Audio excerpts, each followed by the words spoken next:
Hello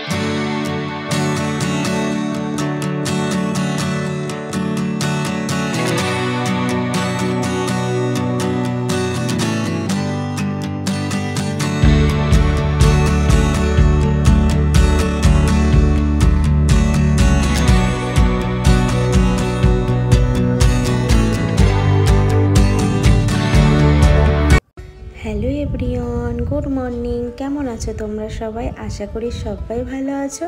শিউলি lifestyle ব্লগের একটা নতুন ভিডিওতে তোমাদের সবাইকে জানাই অনেক অনেক স্বাগত। তাহলে চলো এখান থেকেই ভিডিওটা শুরু করছি। এখন বলতে পারো 7:30 বাজে, আর এখন তোমাদের সাথে নিয়ে ভিডিওটা শুরু করছি। তার কারণ মাম্মাম স্কুলে চলে গেছে। ওকে ঘুম থেকে অনেকক্ষণ আগে উঠে ওকে রেডি করে স্কুলে পাঠিয়ে দিয়েছি। যেরকম রোজ উঠি, রোজকারে যেই রুটিনটা সেটাই তোমাদের সঙ্গে শেয়ার করি। তো আজকে আর সেখান থেকে শেয়ার করতে পারলাম না। তার কারণ হচ্ছে সকালবেলা মাম্মামকে উঠিয়ে রেডি করাতে অনেকটাই টাইম চলে যায়, যার জন্য আজকে আর একদম ভিডিওটা শ্যুট করতে পারিনি। তারপরে মাম্মাম চলে যাওয়ার পর এই যে বিছনাটা গুছিয়ে নিচ্ছি। গুছিয়ে নিয়ে কিন্তু আবার যাব রান্নাঘরে। আর সকালবেলা উঠে কিন্তু সমস্ত বাসি কাজ কমপ্লিট হয়ে গেছে। তো চলো, এই যে আমার বিছনাটাও গোছানো কমপ্লিট। এখন আমরা যাই। আর ভিডিওটা তোমরা যারা দেখছো বন্ধুরা, তারা অবশ্যই কিন্তু লাইক করে দিও। আমার কিন্তু ভিডিওতে লাইক কম আসে, কমেন্টস বেশি আসে বা ভিউজ বেশি আসে, সেই আন্দাজে কিন্তু লাইক আসে না। তো তোমরা লাইক দিতে কিন্তু ভুলে যাও। সেই জন্যই বলছি তোমরা লাইকটা দিয়ে ভিডিওটা শুরু করবে, কারণ তোমাদের প্রত্যেকের ভিডিওতে গিয়ে আমি লাইক কমেন্ট করি। আর বন্ধুরা, যারা তোমরা ভিডিওটা দেখো তারা প্লিজ কেউ ভিডিওটা স্কিপ করবে না বা কেটে কেটে দেখবে না। সেটাতে তোমাদের তো চ্যানেলে ক্ষতি হয়, তার সঙ্গে আমারও হয়। তো তোমাদের যদি ভিডিওটা ভালো লাগে এই ছোট্ট বোনটার, তাহলে কিন্তু ভিডিওটা পুরো দেখে একটা সুন্দর মিষ্টি কমেন্ট করে যেও। আমিও তোমাদের পরিবারে গিয়ে সুন্দর মিষ্টি কমেন্ট করে পুরো ভিডিওটা দেখে আসব। আর আমি যাদের পরিবারে যাই তারা সবাই জানে আমি কিন্তু ফুল ভিডিওটা দেখি। তো যাই হোক, এই মিষ্টি বন্ধুটাকে অবশ্যই সাপোর্ট করো আর অনেক অনেক ভালোবাসা দিও, যাতে আমি এগিয়ে যেতে পারি। তো আমার এই ছোট্ট পরিবারে তোমরা এসে যারা আসছো তারা প্লিজ আমার চ্যানেলটিকে সাবস্ক্রাইব করে আমার পরিবারে থেকে যেও। আশা করি তোমাদের অনেক ভালো লাগবে। তারপরে চলে আসলাম দেখো রান্নাঘরে। এসে এখানে কিন্তু আলুগুলো কেটে নিয়েছি। আজকে করব ডিমের ঝোল। তো বন্ধুরা, আজকে বেশি কিছু করব না, আজকে এক তরকারি ভাত হবে। তার কারণ হচ্ছে আজকে ভাবলাম যে এরকম করেই করি। আসলে কি বলো তো বন্ধুরা, একার উপর সংসার হলে যা হয়, কারণ এখনকার যুগে কিন্তু স্বামী স্ত্রী সংসারে দুজনকেই যারা কাজ করে তারাই কিন্তু সংসার সামলাতে অনেক কষ্ট হয়ে যায়। আর তারপরে যদি আমার সংসারে একজন হয়, তাহলে তোমরা বুঝতেই পারছো আমাকে কতটা হিসাব করে চলতে হয়। তো সত্যি কথা বলতে হিসাব করে চলা কোনো কৃপণতা নয়। হিসাব করে চললে যদি সংসারে অনেকটাই সেভ করা যায় তাহলে তো ভালো। আর সত্যি কথা বলতে এখন আমাদের কি বলো তো, এই যে এখন বাচ্চার পড়াশোনা আর দিনকে দিন তো খরচা বেড়েই চলেছে। আর সত্যি কথা বলতে এই খরচের পেছনে, বাচ্চার পড়াশোনার পেছনে কিন্তু আমাদের কিন্তু দিন দিন সংসারের প্রতি কিন্তু আরও খরচা বাড়ছে। তার আমরা তো কম বেশি প্রত্যেক হাউস ওয়াইফরা জানি আমাদের কত কষ্ট করে সংসারটা চালাতে হয়। আর সত্যি কথা বলতে আমার সংসারে আমার হাজব্যান্ড ছাড়া ইনকাম করার মতো কেউ নেই, এই জন্য সেইভাবেই বুদ্ধি করে চলতে হয়। আর এটা তোমরা কিন্তু অনেকেই ভাবতে পারো কৃপণতার জন্য। না বন্ধুরা, কৃপণতা না করে আমরা কিন্তু ভালো মন্দ খাওয়া একসময় আমরা করতাম, আনন্দ করতাম, ঘুরতে যেতাম বা ভালো ভালো জায়গায় ঘুরতাম। তখন হয়তো তোমাদের সাথে ভিডিও করতাম না, কিন্তু এখন করছি। আর আস্তে আস্তে কিন্তু পরিস্থিতি কিন্তু অনেক কিন্তু সামনের দিকে যাচ্ছে। তার কারণ হচ্ছে এখনকারের কিন্তু আগের সঙ্গে এখনের তফাৎটা অনেক আলাদা। আর আমাদের কিন্তু সেই বুঝেই করতে হবে। আর তার মধ্যে ঘরে যদি বাচ্চা থাকে, তার তো সংসারের খরচার থেকেও বাচ্চার খরচা অনেক বেশি। শোনো, আমরা বিলাসিতা তো করতেই পারি, কিন্তু খরচা আমরা কৃপণতা না করে যদি সবসময় আমরা আয়েশ করে ভালো মন্দ খেয়ে যদি থাকি, তারপরে কিন্তু পরবর্তীতে দেখা যায় কি আমাদের কিন্তু সংসার টানার মতো কোনো পয়সাই থাকে না। তখন কি হবে? বিলাসিতা আমরা পরে করতে পারবো, যখন আমাদের আর্থিক উন্নতি ভালো হবে। তখন কিন্তু এই ভালো লাগাটা বা ভালো থাকাটা আমরা কিন্তু সেই সময় যে আনন্দটা খুঁজে পাবো, এখন কিন্তু সেই আনন্দটা খুঁজে পাবো না। যার জন্য আমাদের মতো হাউস ওয়াইফদেরই কিন্তু বুঝে চলতে হবে, বা আমরা ভালো জামা কাপড় পরতে, এখনের দিনে দেখো কেউ ছেঁড়া জামা কাপড় পরে না, সবাই ভালো জামা কাপড় পরে। আর তার থেকে বড় কথা ভালো খাওয়া দাওয়া, প্রত্যেক পরিবারে কিন্তু এখন আগের মতো নেই, খাওয়া দাওয়া সবার পরিবারে কিন্তু ভালো মন্দ চলতেই থাকে, কিন্তু তার মধ্য দিয়েও কিন্তু আমাদের বুঝে চলতে হয় বন্ধুরা। আর সত্যি কথা বলতে আমরা যখন তখন আনন্দ ঘোরাফেরা করতেই পারি, কিন্তু সেটা কিন্তু আমার সাধ্যের মধ্যেই করা উচিত, সাধ্যের বাইরে গিয়ে করা উচিত নয়, না হলে পরবর্তীকালে দেখা যায় আমাদের কিন্তু অনেক অসুবিধা হয় সংসারে আর্থিক দিক থেকে।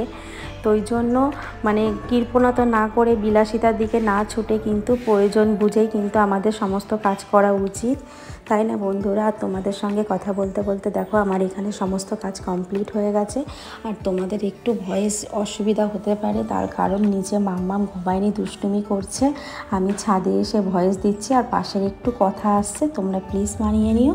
তো যাই হোক, হাজব্যান্ডকে কিন্তু খাবার দিয়ে দিলাম। আর সত্যি কথা বলতে এইভাবেই কিন্তু বুঝে করতে হয়। আর আমি সত্যি কথাই বলছি বন্ধুরা, আমাদের এখন একটু অসুবিধা হচ্ছে, আমাদের কিছুদিন না গেলে আমাদের পরিস্থিতি ঠিক আসবে না। আর তার থেকে বড় কথা, মাম্মামকে ভর্তি করতে আমাদের অনেক টাকাই চলে গেছে। তো সত্যি কথা বলতে নিজেদের দিকে না ভেবে সংসারে বা সন্তানের কথাটাই ভাবি, কারণ ও যাতে ভালো থাকে, ভালো কিছু শেখাতে পারি, ভালো মানুষের মতো মানুষ করতে পারি, সেই দিকেই আমাদের কিন্তু চিন্তা ভাবনাটা থাকে। যার জন্য ওই দিকে একটু খরচা হওয়াতে কিন্তু আমাদের একটু এখন অসুবিধা, তো পরিস্থিতি আবার ঠিক হয়ে যাবে, আবার আগের মতো হয়ে যাবে। সত্যি কথা বলতে বন্ধুরা, আগে জানো তো অনেক ঘুরতাম বা এখানে ওখানে যেতাম, আর এখন কিন্তু অনেক কমিয়ে দিয়েছি, তার কারণে যে পরিস্থিতি সমান যায় না।